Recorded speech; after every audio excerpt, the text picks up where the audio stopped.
a esta tragedia política, económica y social es esa creación de ese movimiento, pero que tendría que abarcar a esos que siempre ganan en las elecciones, que son los que no votan o los que anulan su voto. Y estaríamos hablando entonces, de acuerdo a los expertos, el número que varía entre los 50 y el 60% de la población. Entonces vamos a abrir aquí a la mesa con estos números y ver en el contexto de esa realidad cotidiana de día a día cuáles son las impresiones, los análisis y los comentarios de nuestros analistas en Centroamérica. Adelante, Centroamérica. Bueno, muy buenas tardes. Un saludo para el proletariado mundial y todos los pueblos en general. En cuanto a estos temas, hay un fenómeno que viene dándose desde Corea por los años 30. Y este fenómeno para mí es el siguiente, que ha habido una invasión de extranjeros, o el extranjerismo ha invadido El Salvador, de gente que ha venido de diferentes países, pero especialmente del Medio Oriente. Y estos aquí vinieron prácticamente sin nada, y ahora son los grandes millonarios. En esa historia y en la época del general Martínez entró, por ejemplo, un señor que se llama Juan Cristian, y este señor vino aquí a El Salvador con nada más un par de zapatos, un pantalón y su camisa. Luego, pareciera, yo no estoy seguro, pero muchos aseguran que fue uno de los asesores del general Martínez. Posiblemente, eso lo digo pues porque hay que hacer un estudio sobre esta gente.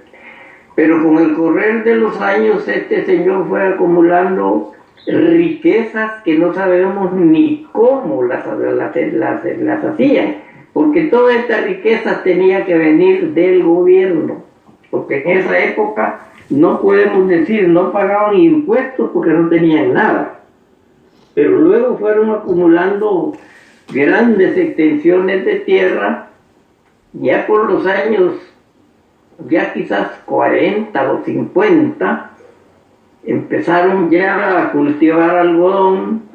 Ellos eran los exportadores de las pacas de algodón hacia Japón especialmente.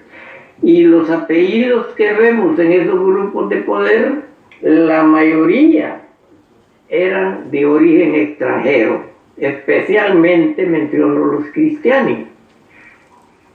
Y eso dejó en un aspecto pues perjudicaron inmensamente a nuestro país, porque para cultivar algodón se necesitaban venenos, insecticidas, que lo regaban en aviones y contaminaron el agua, los mantos acuíferos, mataron centenares de toda clase de la fauna terrestre o de la fauna natural que había en esa zona.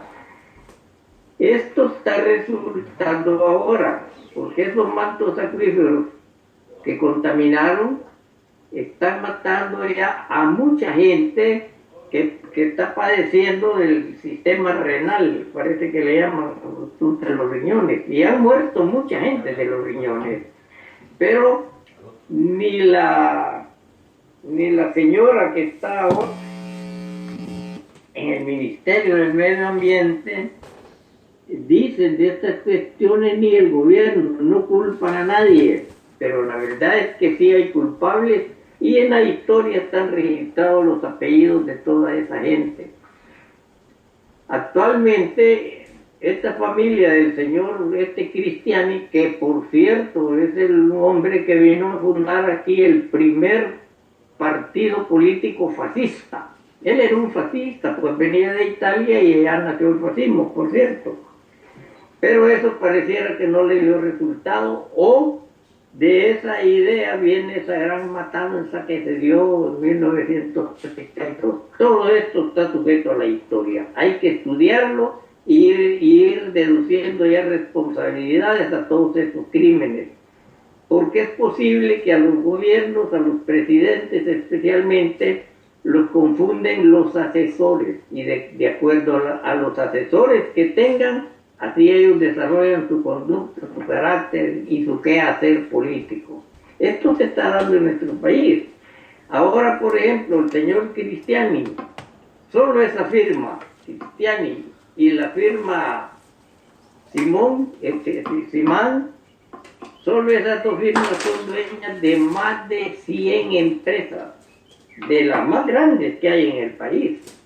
Entonces estos señores son unos de los 160 millonarios que hay ahora dueños de este país. Pero también está el otro extranjerismo, el dueño de las finanzas, el dueño del comercio. Se acaba de morir un señor, Nicolás Salomé. Nosotros no vamos a ocultar nombres de lo que podemos probar. Pues, y este señor Nicolás Salomé que llevó al poder a Saca y a Mauricio Funes, a los dos, no solo a uno. Ahí estaba él uniendo a la derecha y a la izquierda para hacer un solo equipo. Le dio 3 millones. Pues este señor es dueño de los mejores comederos que hay aquí, de lo que los muchachos le llaman comida chatarra. Pero aquí han venido estos señores prácticamente sin nada. Aquí se han hecho ricos. ¿Cómo? Bueno, hay muchas maneras de hacerse ricos, pero yo creo que la primera manera es trabajar con los bancos y ahí hacer préstamos, y de ahí vienen ellos. Trabajando con los bancos, pues ellos se hacen ricos a través de la finanza. Pero hay otra cuestión, que ¿por qué se dan estas cuestiones? ¿Por qué los gobiernos permiten todos esos abusos que cometen esta gente? Entonces, ahí viene en donde hablamos ya de un poder diferente. Estos gobiernos están apoyados por gobiernos extranjeros, especialmente por Estados Unidos. Y si un gobierno quiere actuar para recomponer esta situación y hacer que esta gente pagara sus impuestos, que pagaran bien a sus empleados, al sector laboral, ahí vienen ya los poderes militares, órdenes de los civiles, golpean, dan golpes de Estado, y ahí termina la cuestión. Y esa es la de no acabar. Pero el poder que estos tienen a través de los militares también viene de los Estados Unidos. Entonces difícilmente América Latina, los trabajadores de América Latina, difícilmente se pueden levantar contra ese poderío de los Estados Unidos. Tendría que haber una cultura revolucionaria, una cultura organizativa que estuviera basada precisamente en una información exacta de lo que está pasando y de dónde vienen esos poderes.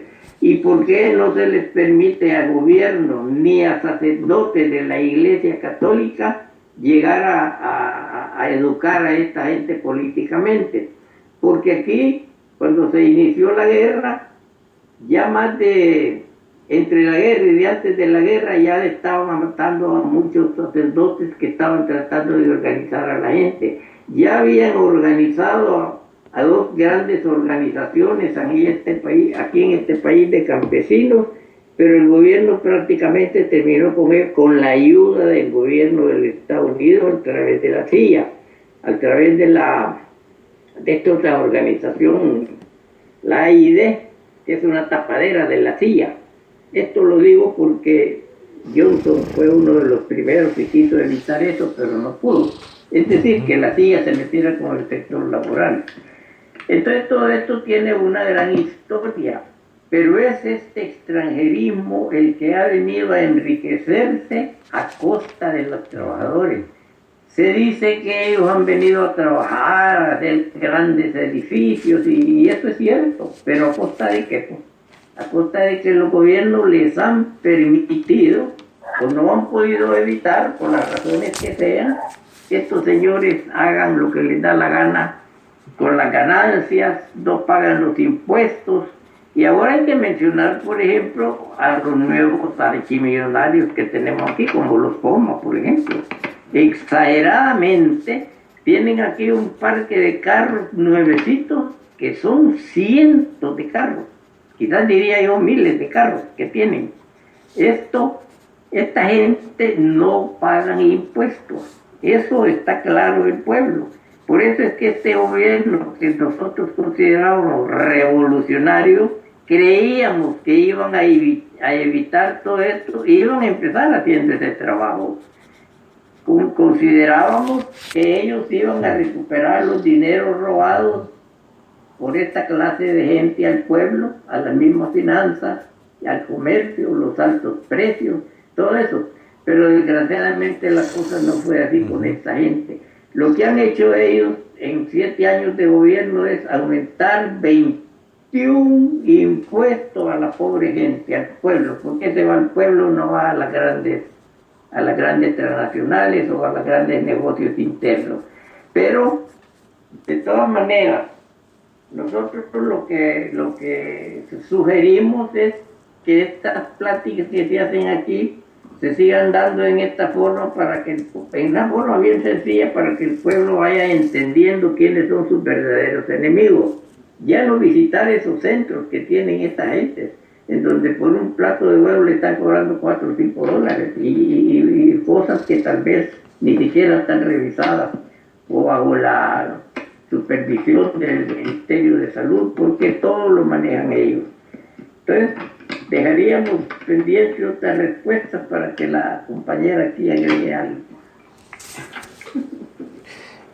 Y aquí también tenemos a María Hall, que los va a saludar. Buenas tardes a todos. Y bueno, excelente tema, Pablo. Creo que el extranjerismo en El Salvador, la evasión de impuestos, las maquiladoras, en realidad los grupos de poder en El Salvador, todo está relacionado. Esto es un monstruo de 1000 cabezas y todo tiene la misma raíz. Y creo que excelente análisis el que acabamos de escuchar de Salvador Duarte y el informe que tú dices anteriormente, Pablo. En realidad, hablando de películas de horror, no necesitamos ir a un cine a quien le guste este tipo de horror. Solamente vivamos lo que estamos viviendo en nuestros países. Escuchemos este tipo de informes y eso es un horror, Pablo, que se...